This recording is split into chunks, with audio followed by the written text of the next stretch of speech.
Assalamualaikum warahmatullahi wabarakatuh. Alhamdulillahirabbil alamin. Wassalatu wassalamu ala asrofil anbiya wal mursalin wa ala alihi wa sahbihi ajmain, amma ba'd. Baiklah, perkenalkan, nama saya Ahmad Nili dengan NIM 1062200661. Kelas HTN 3A. Menjelaskan tentang kesengajaan dalam hukum pidana dengan dosen Pak Aiman, pembimbing Pak Aiman. Di sini saya akan menjelaskan kesengajaan dalam hukum pidana. Kesalahan dalam hukum pidana terbagi menjadi dua jenis, yaitu kesalahan yang disengaja dan kesalahan yang tidak disengaja. Kesalahan yang disengaja terjadi ketika seseorang melakukan perbuatan dengan kehendak untuk berbuat, sementara kesalahan yang tidak disengaja terjadi ketika seseorang tidak memiliki kehendak untuk berbuat dan tidak dapat menghendaki akibat perbuatannya. Beberapa contoh kasus yang mengemuka kesalahan dalam hukum pidana antara lain pembunuhan dengan kesengajaan, korupsi dengan kesengajaan, pencurian dengan kesengajaan, penganiayaan dengan kesengajaan, dan penipuan dengan kesengajaan. Kesengajaan dalam hukum pidana merujuk pada tingkat kepentingan dan kepastian seseorang dalam suatu perbuatan yang melanggar. Kesengajaan terbagi menjadi tiga jenis. Yang pertama, kesengajaan sebagai tujuan, kesengajaan secara keinsafan, kepastian, dan kesengajaan secara keinsafan, kemungkinan. Kesengajaan diartikan sebagai menghendaki dan mengetahui, atau willens and witness. Kesengajaan membedakan dari kealfaan yang merupakan dasar pertanggungjawaban pidana. Dalam kesengajaan, seseorang melakukan perbuatan dengan kehendak untuk berbuat, sementara dalam kealfaan seseorang tidak memiliki kehendak untuk berbuat dan tidak dapat menghendaki akibat mereka dalam hukum pidana. Kesengajaan dan kealfaan merupakan dua macam kesalahan yang berbeda dalam pengangkutan hukum pidana. Kesengajaan menunjukkan tingkat kepentingan dan kepastian seseorang dalam suatu perbuatan yang melanggar, sementara kealfaan menunjukkan bahwa seseorang tidak memiliki kehendak untuk berbuat dan tidak dapat menghendaki akibat mereka. Kesengajaan dalam hukum pidana merupakan konsep yang menunjukkan tingkat kepentingan dan kepastian seseorang dalam suatu perbuatan yang melanggar. Kesengajaan diartikan sebagai menghendaki dan mengetahui. Kesengajaan terbagi menjadi tiga jenis. Yang pertama, kesengajaan sebagai tujuan. Kesengajaan ini terjadi ketika seseorang melakukan perbuatan dengan tujuan tertentu dan mereka mengetahui akan akibat dari perbuatan tersebut. Kedua, kesengajaan secara insaf, kepastian. Kesengajaan ini ketika seseorang melakukan perbuatan dengan kepastian, mungkin atau tidak mengetahui bahwa perbuatan tersebut akan menimbulkan faktor akibat yang negatif. Kesengajaan secara keinsafan, kemungkinan. Kesengajaan ini terjadi ketika seseorang melakukan perbuatan dengan kepastian, mungkin atau tidak mengetahui bahwa perbuatan tersebut mungkin akan menimbulkan akibat negatif. Kesengajaan membedakan dari kealfaan yang merupakan dasar pertanggungjawaban pidana. Dalam kesengajaan, seseorang melakukan perbuatan dengan kehendak untuk berbuat, sementara dalam kealfaan seseorang tidak memiliki kehendak untuk berbuat dan tidak dapat menghendaki akibat mereka. Dalam hukum pidana terdapat dua jenis alasan penghapus pidana, yaitu alasan pembenar dan alasan pemaaf. Alasan pembenar adalah alasan yang menghapuskan sifat melawan hukumnya perbuatan, sehingga apa yang dilakukan oleh pelaku lalu menjadi perbuatan yang patut dan benar. Alasan pemaaf adalah alasan yang menghapuskan kesalahannya pelaku, sehingga pelaku tidak dapat dipidana tetapi perbuatannya tetaplah melawan hukum kausalitas. Kausalitas adalah hubungan sebab akibat antara perbuatan dan akibat yang ditimbulkan.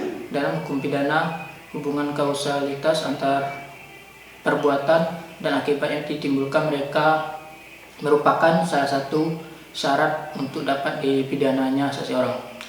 Alasan pembenar. Alasan pembenar adalah alasan yang menghapuskan sifat melawan hukumnya perbuatan, sehingga apa yang dilakukan oleh pelaku lalu menjadi perbuatan yang patut dan benar. Alasan pembenar terdapat dalam pasal 48 sampai dengan pasal 51 Kitab Undang-Undang Hukum Pidana.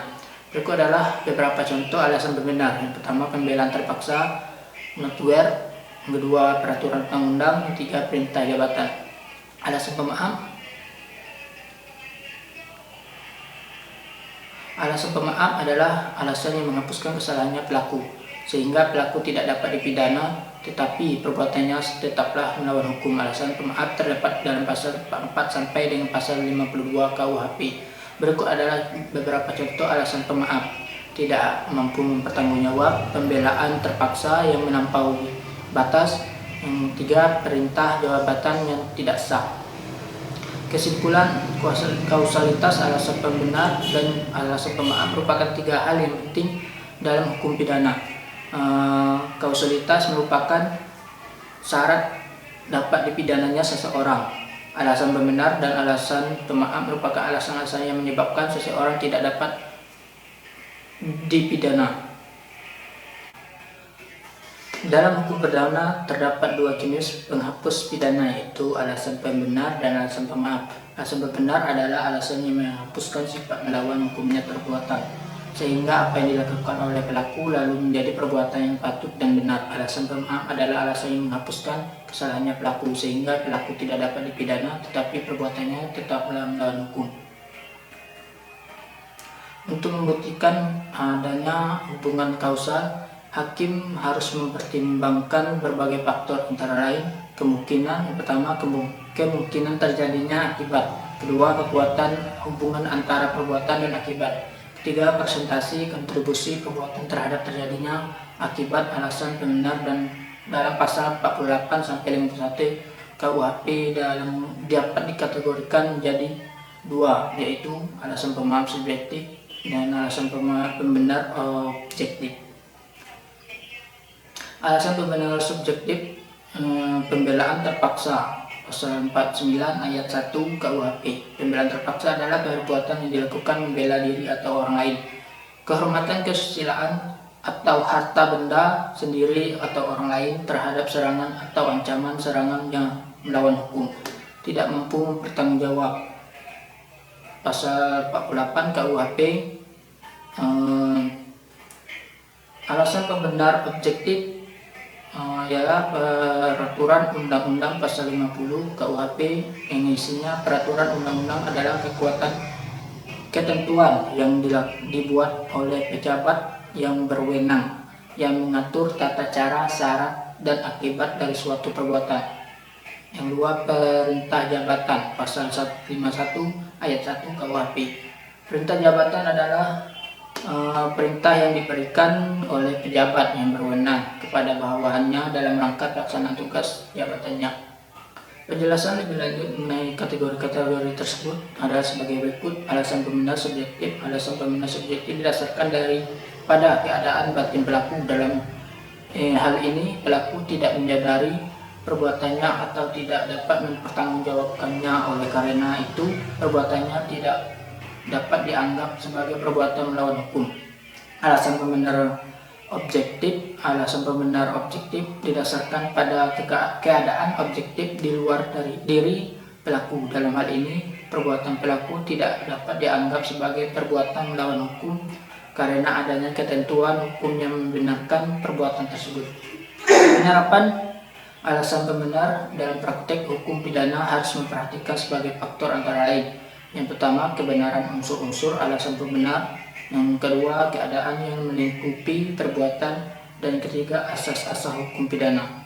Asas penerapan alasan pembenar juga memperhatikan asas-asas hukum pidana seperti asas keadilan, asas kemanfaatan, dan asas kepastian hukum.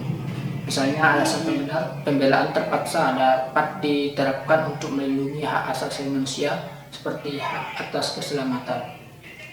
Secara umum, alasan pembenar merupakan sarana untuk mewujudkan keadilan dalam hukum pidana. Alasan pembenar dapat diterapkan untuk menghapuskan sifat lawan hukumnya perbuatan.